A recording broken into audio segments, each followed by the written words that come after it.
Hello student, good morning to all. We learn about transport system in human beings. Yesterday we learned the structure of heart and circulatory system, the role of heart in transport system and veins and arteries. The circuit that we see in figure 5b 6 actually respectively two pathway that differ functionally. यहाँ पर हम एक परिपथ के बारे में देख पा रहे हैं. अभी हम परिवहन तंत्र के बारे में पढ़ रहे हैं. हमने कल हार्ट के स्ट्रक्चर के बारे में पढ़ा और धमनी और शिराओं के बारे में जाना. हमने ये भी पढ़ा कि ह्यूमन बींग्स में आर्टरीज के द्वारा पूरे बॉडी में ऑक्सीजनेटेड ब्लड जो है वो पूरे ब्लड में जाता है हार्ट के पंपिंग के थ्रू, और डीऑक्सीजनेटेड ब्लड जो है वो वेंस के थ्रू वापस हार्ट में आता है और फिर ये ऑक्सीजनेट होने के लिए लंग्स में चले जाता है. तो इसी को हम पाथवे के द्वारा आज समझने का प्रयास करते हैं. That is in one pathway deoxygenated blood from heart is oxygenated via lungs and returns to it. First pathway क्या दिखा रहा है कि जो डीऑक्सीजनेटेड ब्लड है वो लंग्स में जा रहा है और ऑक्सीजनेटेड होकर वापस से हार्ट में आ रहा है. While in the other oxygenated blood is deoxygenated via all part of the body including the lungs and return to heart. दूसरा पाथवे ये दिखा रहा है कि जो ऑक्सीजनेटेड ब्लड है वो पूरे बॉडी में इवन लंग्स में भी जा रहा है और वहां से डीऑक्सीजनेटेड होकर वेंस के थ्रू हार्ट में वापस आ रहा है. The two pathway are shown in figure 6. We can trace this pathway from the heart. As the left ventricle contract, oxygenated blood flows out into the large artery called aorta. Lungs में जाने के बाद ये oxygenated होकर वापस heart में आता है और एक बड़े आर्टरी के द्वारा, लार्ज आर्टरी के द्वारा, जिसको कि एओर्टा कहा जाता है, सिस्टेमिक महाधमनी कहा जाता है, पूरे बॉडी में ये जो है वो सर्कुलेट किया जाता है. That divided into several arteries carrying blood to the tissues. ये जो एओर्टा होता है वो बहुत सारे आर्टरीज में डिवाइड हो जाता है और ब्लड को कैरी करके सभी टिश्यूज तक पहुंचाता है. Capillaries thereafter carry blood to the cell and carry deoxygenated blood back to veins that collectively carry back blood to the right auricles of heart. अब जो एओर्टा से निकले हुए डिफरेंट आर्टरीज होते हैं वो टिश्यूज में जाकर बहुत ही बारीक बारीक कैपिलरीज में कन्वर्ट हो जाते हैं और ये कैपिलरीज जो है जुड़कर फिर वेंस का फॉर्मेशन करते हैं. ये वेंस हमारे बॉडी में या टिश्यूज में, सेल्स में बनने वाले डीऑक्सीजनेटेड ब्लड, जिसमें कि कार्बन डाइऑक्साइड की मात्रा ज्यादा होती है, इसे वेंस के द्वारा main interior vena cava and posterior vena cava के द्वारा राइट ऑरिकल्स में लाकर डालते हैं. सो it is the one pathway.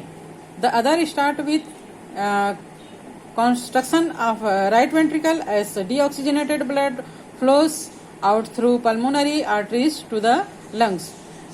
दूसरा पाथवे क्या है कि राइट वेंट्रिकल के कंस्ट्रक्शन से जो डीऑक्सीजनेटेड होता है, राइट ऑरिकल जो है वो कंस्ट्रक्ट होता है और ये जो है वो राइट वेंट्रिकल में चले जाता है.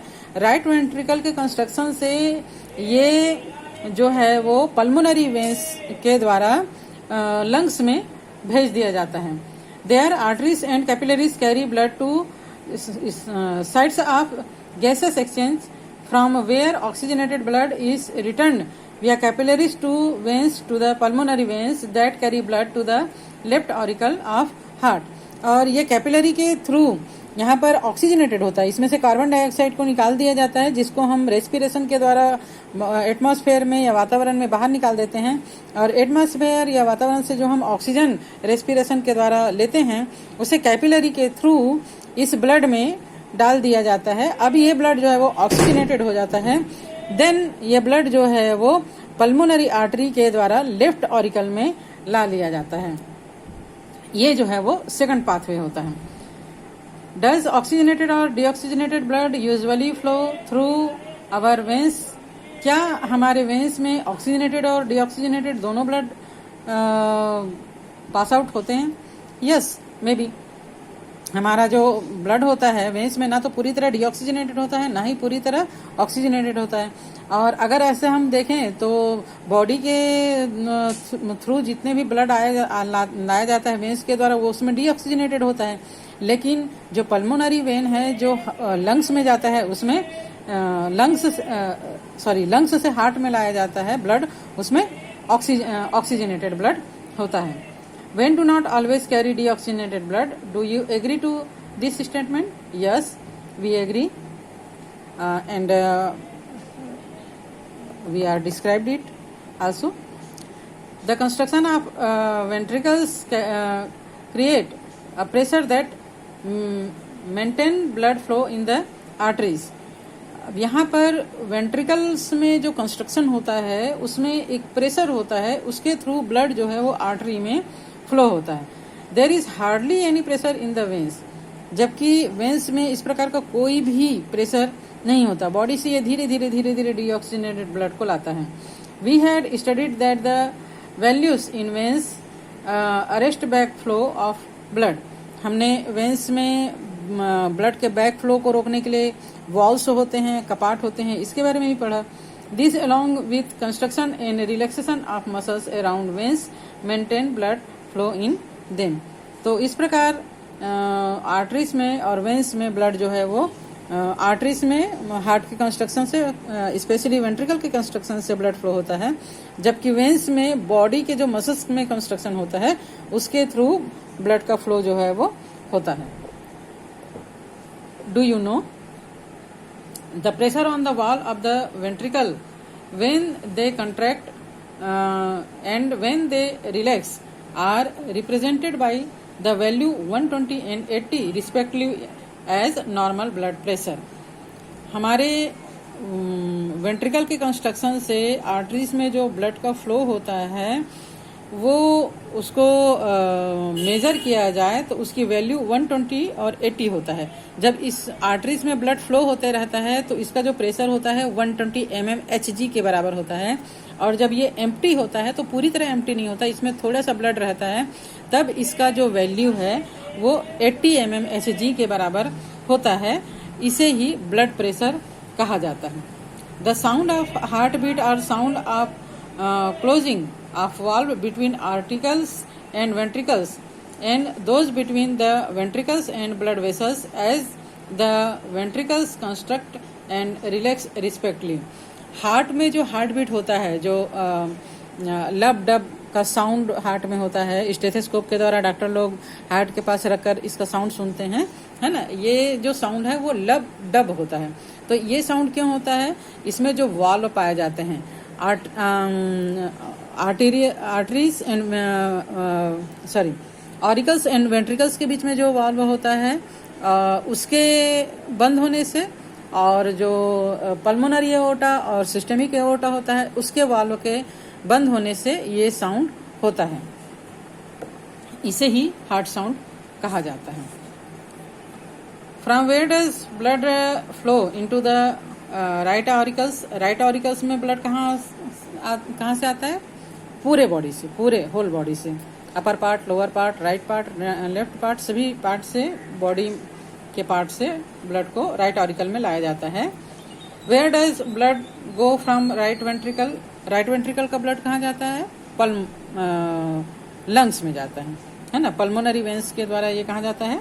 लंग्स में जाता है। Where is blood oxygenated? In lungs. Blood oxygenated कहाँ होता है? लंग्स में।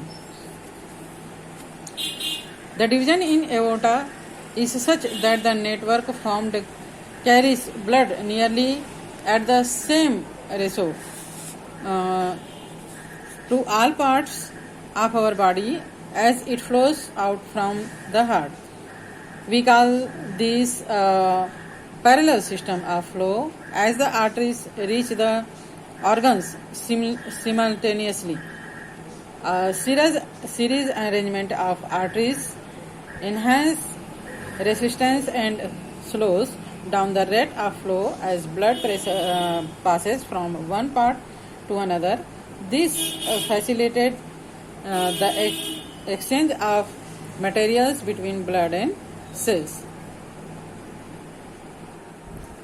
हमारे हार्ट से ब्लड जो है वो धमनियों में यानी आर्टरीज में कई अंगों तक एक साथ समांतर क्रम में पैरेलल रूप से पहुंचता है। इससे सभी अंगों तक समान दर से रक्त का बहाव होता है। अंगों से हृदय तक, सिराओं से भी रक्त का बहाव समांतर ही होता है, पैरेलल ही होता है।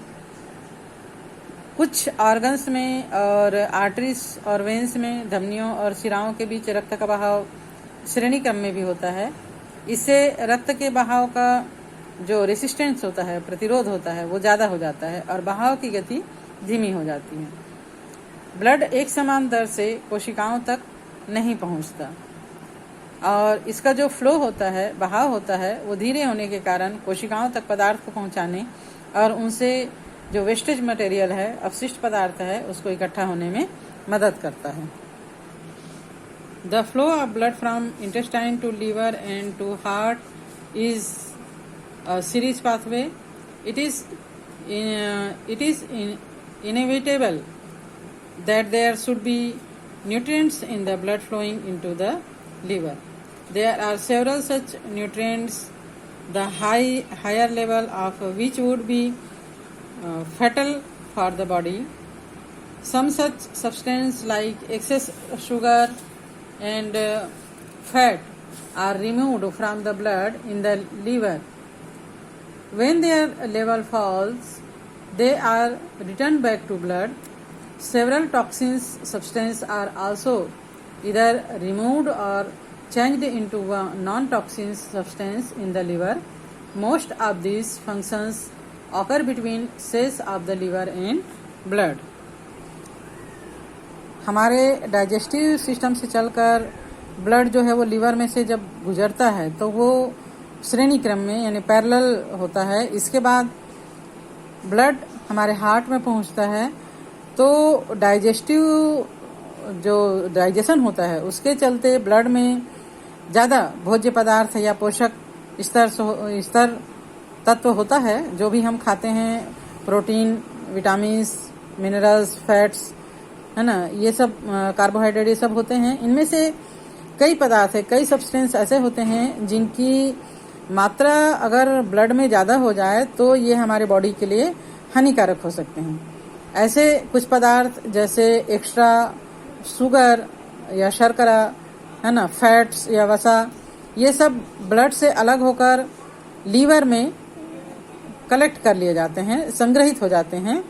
जब ब्लड में इन पदार्थों की मात्रा मानक से कम हो जाता है तब हमारा लीवर जो है इसको वापस ब्लड में भेज देता है। इसके अलावा लीवर में कई विषैले पदार्थ, टॉक्सिन्स पदार्थ भी